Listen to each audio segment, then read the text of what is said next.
নবীজি বলেন ঈমানের মূল হলো তিনটা। এক নাম্বার আল কাফু আম্মান ক্বালা লা ইলাহা ইল্লাল্লাহ। এক নাম্বার যে ব্যক্তি বলে লা ইলাহা ইল্লাল্লাহ তাকে কষ্ট না দেওয়া, এটা ঈমানের মূল। ইল্লাল্লাহ বলে তাকে কষ্ট না দেওয়া, এটা ঈমানের মূল। দুই নাম্বার ওয়ালা নুকাফিরুহু বিযামবিন। নবীজি বলেন কোন ব্যক্তিকে আমরা শুধুমাত্র গুনাহের কারণে কাফের বলবো না। ওয়ালা নুখরিজুহু মিনাল ইসলামি বিআমালিন। আল্লাহ নবী বলেন কোন ব্যক্তির আমল দেখা তাকে আমরা ইসলাম থেকে বের করে দিব না।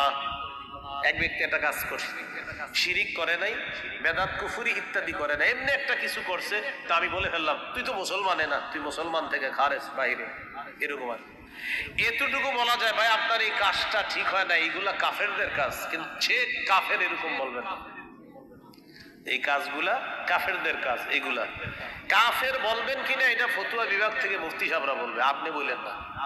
কিন্তু আপনি এতটুকু বলা যাবে ভাই এগুলা তো কাফের মুশরিকদের কাজ, আপনি না করা, আপনি কাফের, আপনি মুশরিক, এটা না বলা। হ্যাঁ, কেউ সরাসরি শিরিক করে